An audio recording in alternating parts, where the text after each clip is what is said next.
capítulo de gineco-obstetricia.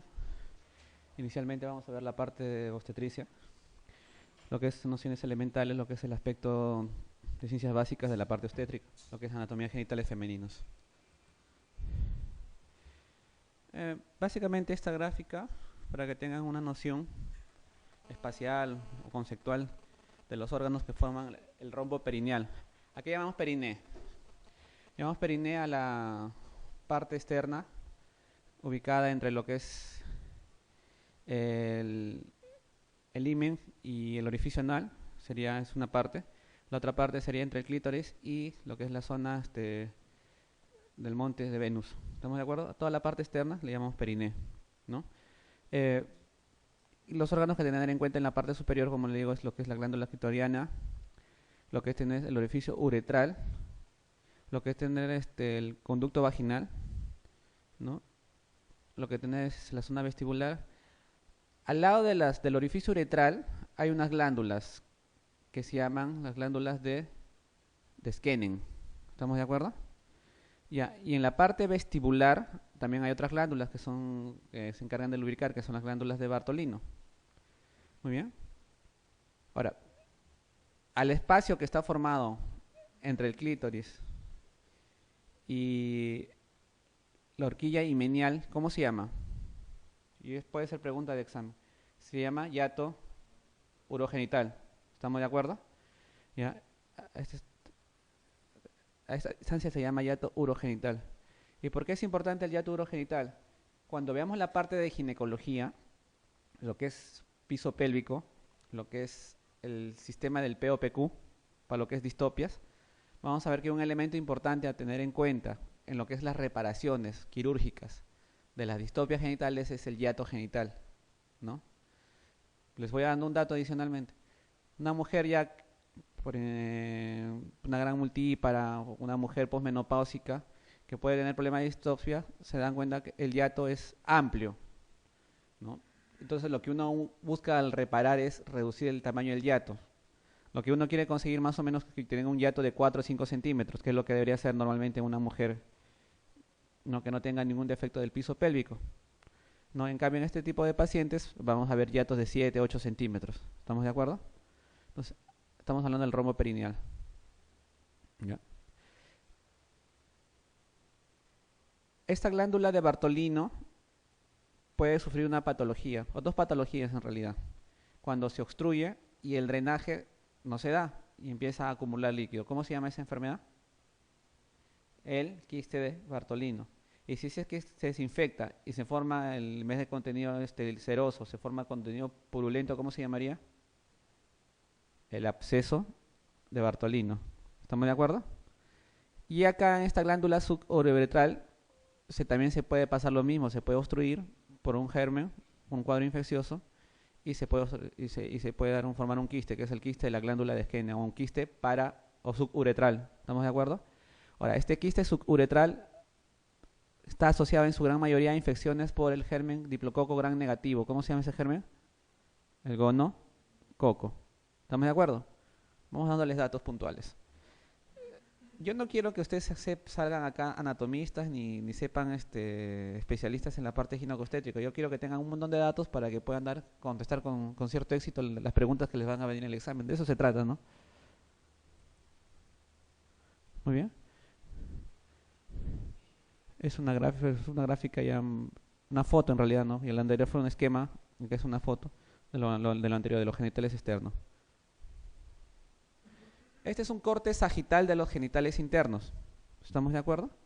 Muy bien. Entonces, quiero que se ubiquen en la parte interna. Es un corte sagital. Entonces, vamos desde la parte anterior hacia la parte posterior. ¿Este hueso cómo se llama?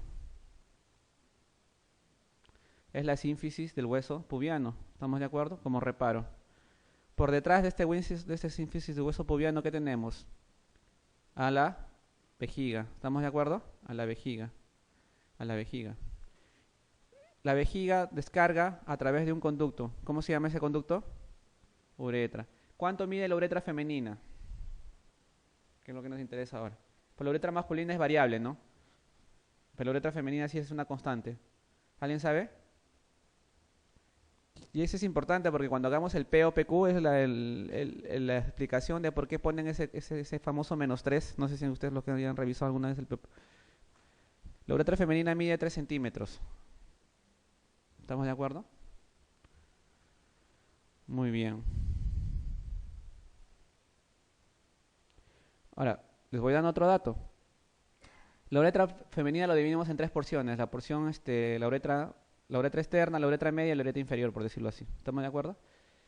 Ant- Anteriormente, cuando habían los problemas de incontinencia urinaria de esfuerzo, la teoría antigua decía que el problema era en la unión uretro-vesical, que se, que se alteraba ese ángulo. Normalmente el ángulo es obtuso o es un ángulo menor, mayor de 90. ¿Estamos de acuerdo?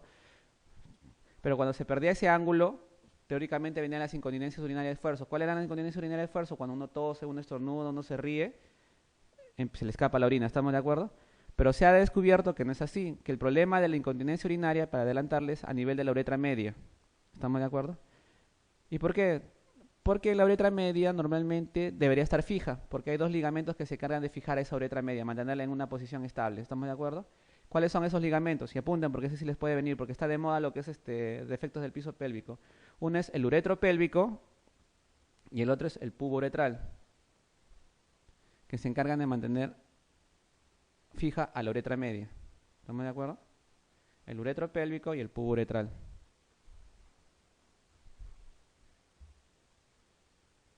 Muy bien.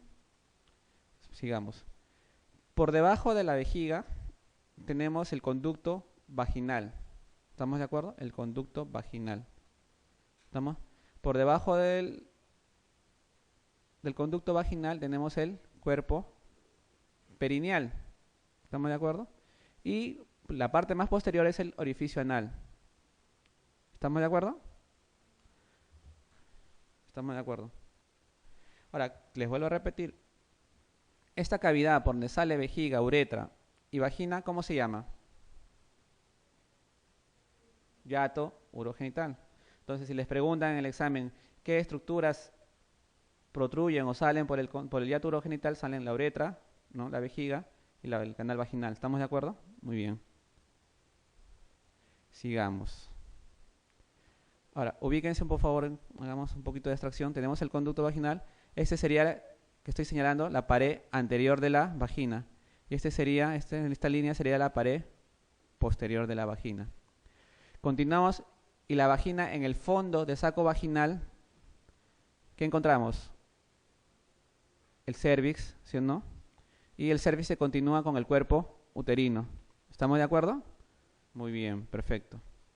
Por debajo de la pared posterior de la vagina, ¿qué tenemos? Tenemos la fascia recto vaginal. Y después de la fascia recto vaginal tenemos el recto. ¿Estamos de acuerdo? Tenemos el recto. ¿Y por qué es importante? Ahí me estaba olvidando. Y entre la vagina, entre la pared anterior de la vagina y la vejiga hay una fascia. No es que estén juntos así, no, sino hay una fascia, una lámina de tejido conectivo fibroso que la separa, que se llama la fascia vésico-vaginal. Muy bien. O sea, entre esta vejiga que está acá y esta pared anterior hay una fascia que se llama la fascia vésico-vaginal. Doctor, ¿y por qué nos menciona eso? Porque cuando esta fascia vésico-vaginal se pierde o hay solución de continuidad, se pierde el soporte de la vejiga y esa vejiga va a protruir por el canal, por la pared vaginal. ¿Estamos de acuerdo? Y se va a producir el cistocele. ¿Estamos de acuerdo? Entonces, si le preguntan, ¿cuál es el sustrato anatómico? Otra pregunta. ¿Cuál es el sustrato anatómico? ¿O qué defecto se produce para que se dé el cistocele? Es disrupción o solución de continuidad de la fascia vésico-vaginal. ¿Estamos de acuerdo? Muy bien. Para que se produzca el cistocele. ¿Estamos de acuerdo? Para que se produzca incontinencia urinaria, ¿qué tiene que fallar? De esfuerzo. Los ligamentos tiene que estar una uretra media móvil por la laxitud de los ligamentos que le he mencionado, el uretro pélvico y el pubo uretral. ¿Estamos de acuerdo? Perfecto. Y para que se produzca rectocele, ¿qué tiene que haber? Disrupción de la fascia recto vaginal. Acá les voy a dar puros datos nada más. O sea, Y yo les aseguro que pues, de las 40 preguntas que le vienen de obstetricia, mi meta es que por lo menos acerten 35. Esa es mi meta. ¿Estamos de acuerdo? Mínimo. ¿Muy bien? Perfecto. Para hacerlo más práctico. Este es ya un esquema un poquito más a colores, pero representa lo mismo. Hablemos un poco de los genitales internos. Datos puntuales. Tenemos lo que es la vagina, que está formada por una capa muscular que tiene dos capas en realidad, que es una circular interna. ¿Estamos de acuerdo? Y una longitudinal externa. Y también tiene una capa que es una mucosa formada por un epitelio plano estratificado. La vagina está bajo los efectos del influjo estrogénico. ¿Estamos de acuerdo? Puede haber alta actividad estrogénica como baja actividad estrogénica. Cuando hay alta actividad estrogénica vamos a ver desde el punto de vista histológico células grandes, núcleos pequeños, formas poliédricas, eosinofílicas, cariopignóticas. En cambio, cuando hay baja actividad estrogénica, células pequeñas, núcleos grandes y anófilas. Pregunto, ¿cuándo hay baja actividad estrogénica? ¿En qué etapa de la vida? En la pubertad, pero generalmente no representa mucha implicancia clínica, prepuber. ¿Y cuál es la etapa donde hay más baja actividad estrogénica? En la posmenopausia. ¿Estamos de acuerdo? En la posmenopausia. ¿Estamos de acuerdo? Muy bien. Entonces, si yo les doy un frotis de un raspado vaginal, así, y no le digo la edad de la paciente, ustedes pueden determinar si es una paciente en qué ciclo reproductivo está, en qué edad reproductiva está. Sí, ¿no? ¿No? Porque podemos ver, de acuerdo a la citología, si hay alta actividad estrogénica o baja actividad estrogénica. Igual pasa con el Papa Nicolau. ¿Estamos de acuerdo? Que está bajo el influjo, el cervix está bajo el influjo estrogénico. Muy bien. El útero tiene forma de pera, un peso aproximado de 40 a 50 gramos, en promedio 70 gramos, ¿no? En promedio, en el estado no grávido, ¿estamos de acuerdo? Tiene tres partes, tiene el cervix, y este es importante, el cervix está formado por 25% de células musculares lisas y 75% de tejido conectivo, como condroitinsulfato, heparansulfato, ¿estamos? Glucosaminoaminoaminobucanos, ¿estamos de acuerdo? Está formado por ese tipo de... ¿Y por qué es importante? Entre el cuello y el cuerpo hay un espacio que se llama istmo, ¿estamos de acuerdo? Pregunto yo, en una mujer grávida a término, ¿cómo se va a llamar el espacio entre el cuello y el cuerpo? No se llama istmo. ¿Qué nombre va a tener? Se va a llamar segmento. ¿Ustedes han escuchado hablar de la cesárea segmentaria, transversa, primaria? Cesárea, porque bueno, es parto por vía abdominal. Segmentaria, porque la incisión se hace en esa parte, justamente en el segmento. No se hace ni en el cuerpo ni en el cuello, se hace entre la unión entre el cuerpo y el cuello. ¿Estamos de acuerdo? Que es a nivel, en un útero grávido, a término. ¿A partir de qué edad gestacional se forma el segmento? Porque no todo el embarazo hay segmento. ¿Ya? Por encima de las 32 semanas. ¿Estamos de acuerdo?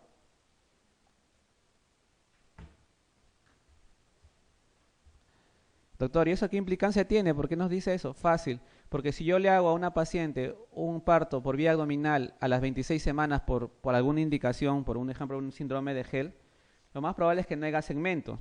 ¿Estamos de acuerdo? Y si no hay segmento, lo más probable es que haga una incisión corporal baja. Pregunto yo, cuando veamos el capítulo de parto vaginal después de una cesárea, una de las condiciones es que la cesárea haya sido segmentaria para darle oportunidad de parto vaginal. ¿Estamos de acuerdo? Por ese dato les estoy refiriendo. ¿Comprende? Si no hubo segmento, fue corporal, a las cesáreas corporales nunca le dan parto vaginal como una oportunidad, porque hay el riesgo aumentado de ruptura uterina. ¿Ya se dan cuenta cómo tiene las implicancias clínicas que uno quiere encontrarle a esas cosas? Cuando uno le encuentra las implicancias clínicas, creo que van a captar mejor la idea. Muy bien. Y se continúa el cuerpo con las trompas de falopio. ¿Estamos de acuerdo? Perfecto. Y acá, ¿por qué hago hincapié en la composición histológica del cuello uterino? Porque cuando hay un concepto en obstetricia que hablamos de cuello favorable y cuello desfavorable. ¿Estamos de acuerdo? Y si uno quiere mejorar las condiciones del cuello para un trabajo de parto, no tiene que usar oxitocina, sino tiene que usar prostaglandinas. ¿Por qué? Porque este es el fundamento, porque la oxitocina actúa a nivel del tejido músculo liso, o sea, actúa a nivel del cuerpo uterino, ¿no? Pero a nivel del cuello solamente hay 25% de tejido muscular, no va a funcionar la oxitocina como madurador de cuello de primera línea, ¿estamos de acuerdo? Entonces, para mejorar las condiciones, como hay más porcentaje de tejido conectivo, utilizamos los análogos de prostaglandinas. Obviamente, cuando ya nos toque el capítulo, vamos a repasar cuáles son las contraindicaciones o en qué condiciones no vamos a usar análogos de prostaglandinas. ¿Estamos de acuerdo? El útero tiene tres capas, una externa que es la sedosa o perimetrio, una capa media que es la muscular o miometrio y una capa interna que es la capa endometrial. ¿Estamos de acuerdo?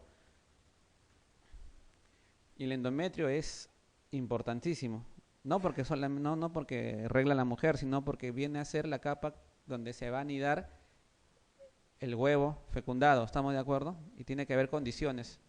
Vamos a continuar. Entonces, un esquema, tenemos que esta es la vagina, ¿estamos de acuerdo? Este es el conducto vaginal y tenemos el orificio cervical, perdón, el cervix. Ahora vamos a hablar un poquito del cervix. El cervix se continúa con el cuerpo uterino y el cuerpo uterino continúa con las trompas. ¿Estamos de acuerdo? ¿Hasta ahí estamos de acuerdo? Muy bien. Ahora, el cervix quiero que tengan dos cuentas. Hay una parte externa, que es la que vemos cuando hacemos el espéculo, que se llama exocervix. ¿Estamos de acuerdo? Que está formado por epitelio poliestratificado. ¿Estamos? Y el epitelio interno del cervix, que forma el canal endocervical, que es un epitelio glandular. ¿Estamos de acuerdo? Muy bien. Ahora, en el canal endocervical hay una parte externa que se llama el orificio externo, como lo estamos señalando, y hay una parte interna que es el orificio interno, que es la zona que te va a unir con el cuerpo uterino. ¿Estamos de acuerdo? ¿Y por qué es importante conocer eso? Primero porque el orificio interno tiene que estar cerrado durante la gestación. ¿Estamos de acuerdo? Durante la gestación. Hay enfermedades donde este orificio interno no puede permanecer coactado, no puede permanecer cerrado. A medida que aumenta la presión intrauterina, se va a ir dilatando. Y eso se llama incompetencia cervical. ¿Estamos de acuerdo? Es importante. Muy bien. Y el otro punto es que entre la parte interna y la parte externa hay una zona en común que se llama zona unión escamo-columnar. ¿Estamos de acuerdo? Unión escamo-columnar. Y esa unión escamo-columnar va a dar lo que se llama la zona de transformación. Y ahí donde ustedes se ajusten esta zona, entre la parte externa y la parte interna, en esta zona deben ir con su cepillito y ahí tomar su muestra para el Papa Nicolau, porque ahí se producen las transformaciones displásicas. Cuando ya vemos el capítulo de ginecología de enfermedades del cervix, vamos a ver un poco más detalle. Solamente les voy dando detalles, les voy dando cosas puntuales. ¿Muy bien? Muy bien. Sigamos. Continúa con el cuerpo uterino y tenemos una capa interna. ¿Cómo se llama esa capa interna? Endometrio. ¿Estamos de acuerdo? Endometrio tiene dos partes. Una capa que se llama la capa basal y una capa que se llama, la que se elimina, que se llama la capa funcional. ¿Estamos de acuerdo? Muy bien.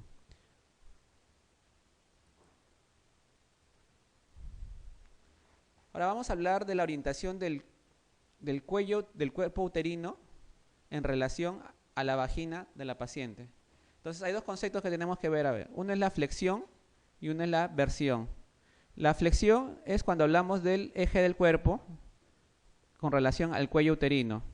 Y puede ser anteflexo o retroflexo. ¿Estamos de acuerdo? Entonces, para hacerme explícito, este es el eje del cuerpo, hasta acá, hasta donde está mi manito. De acá a acá, el eje del cuerpo. Y de acá a acá, el eje del cuello. Y cuando hablamos de la relación entre el eje del cuerpo y el eje del cuello, se llama flexión. Cuando la relación es hacia adelante, se llama anteflexión. Cuando este cuerpo se va hacia atrás en relación al cuello, se llama retroflexión. En cambio, la versión tiene que ver con el eje del cuello, o sea, esto, con el eje de la vagina. La versión. Entonces, si mi cuello es más anterior con relación a la vagina, se llama anteversión. Y si mi cuello es más posterior en relación a la vagina, al eje, se llama retroflexión. Es una cuestión simplemente para examen clínico, ¿no? De manejo, pero no tiene ninguna implicancia en la salud de la mujer, ¿no? O sea, por ahí una vez me dijo, doctor, el hecho de que yo tenga un útero retroverso flexo ¿Implica que yo pueda ser estéril? No, para nada. ¿Estamos de acuerdo? Muy bien. Volvamos nuevamente. Tenemos el... ¿Qué es esto? La vagina. ¿Estamos de acuerdo? Este es el cuello uterino. Este es el orificio externo. Es el canal endocervical, el orificio interno. El cuerpo de la vagina. Tenemos la cavidad uterina. ¿Estamos de acuerdo? La cavidad uterina. Pregunto yo, a nivel de la unión del cervix con el cuerpo, ¿qué va a entrar? ¿Qué estructura es importante de tener en cuenta?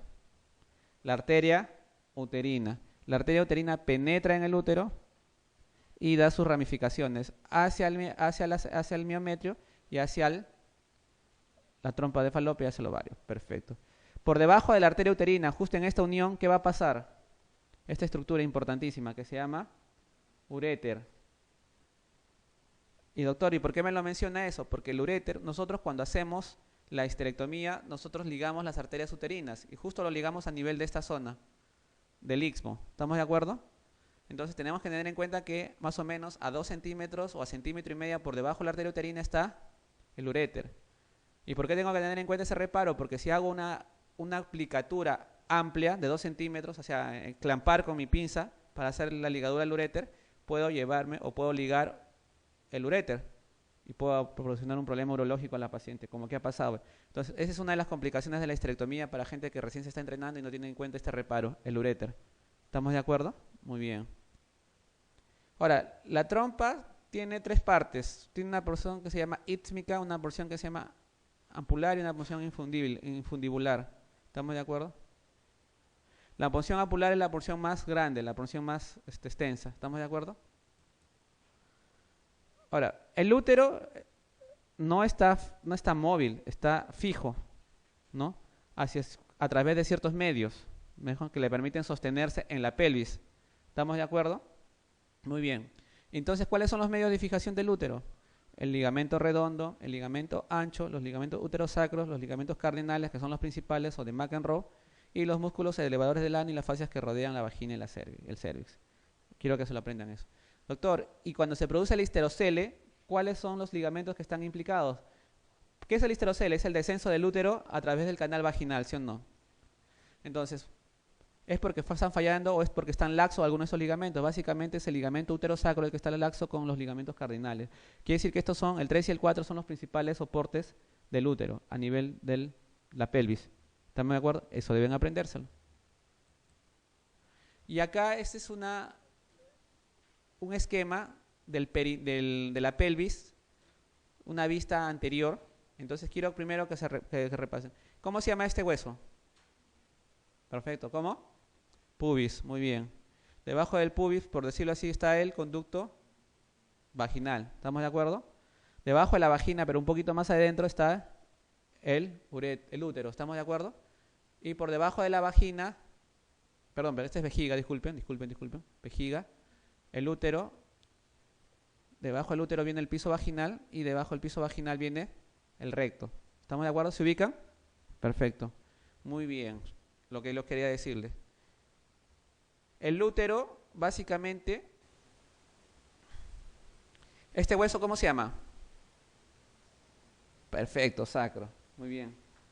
¿Ya? Ese es el sacro.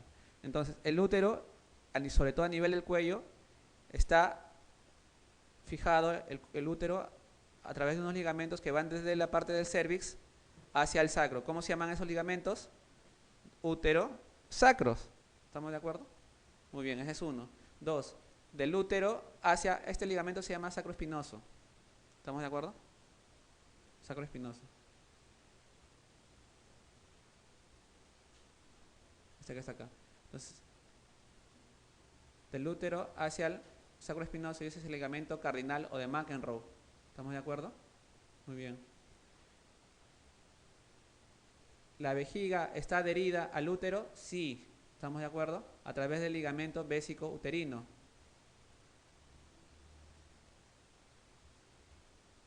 Muy bien. Perfecto. ¿Y la vejiga está unida al pubis? Claro, a través de los ligamentos pubo-vesicales.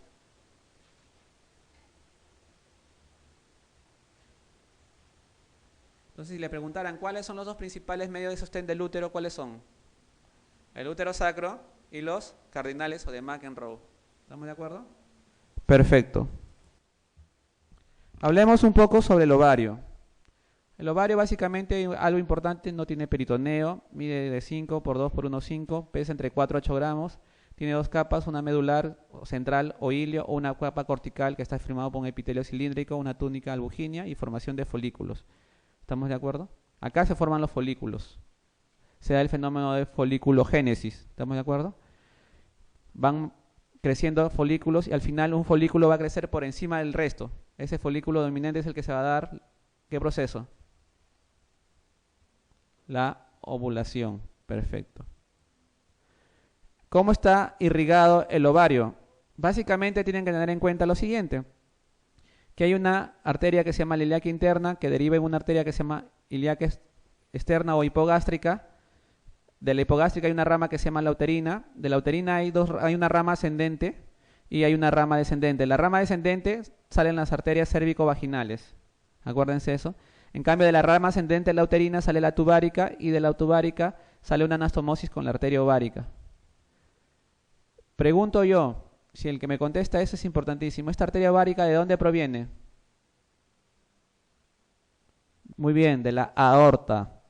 Por eso cuando ligamos o hacemos salpingectomía o hacemos anesectomía, tenemos que ligar bien, porque si no ligas bien, viene de la aorta y la aorta tiene la mayor presión sanguínea a nivel corporal. Se te desangra esa paciente. ¿Estamos de acuerdo? Pregunto, esa es la otra pregunta. Y esa es, si me la contestan. De todos los embarazos ectópicos, ¿cuál es el más frecuente? Datos. El ampular, perfecto. Es el más frecuente.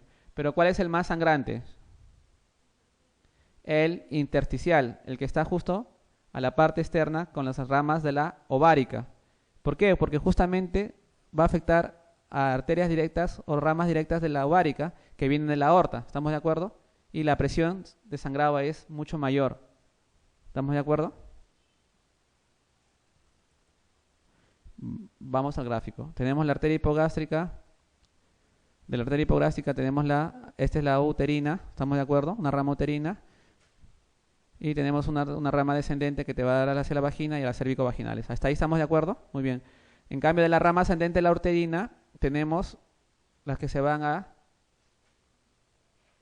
hacia las trompas, ¿estamos de acuerdo? Y se juntan con las arteria ovárica que viene de la aorta y forman una anastomosis. Acá se produce la mayor cantidad de embarazos ectópicos, ¿estamos de acuerdo? Perfecto, muy bien. Pero el que se produce acá es el que sangra más, porque tiene más contacto con la arteria ovárica que proviene directo de la aórtica. ¿Está claro? Perfecto. Irrigación, aorta abdominal, ovaria izquierda, renal derecha, ovárica derecha. Pudenda interna, genitales externos, hemorroidal media, porción inferior de la vagina, para que se aprendan. Con respecto a linfáticos, ganglios inguinales, linfático inferior del útero, ganglios hipogástricos, linfáticos de la parte superior del útero y ovarios, ganglios lumbares. Para que lo tengan como memoria, se lo aprenden. Como dato. Vamos a hablar ahora sobre la musculatura perineal. ¿Estamos de acuerdo? La musculatura del piso pélvico, un poquito. ¿Cómo se llama esta estructura?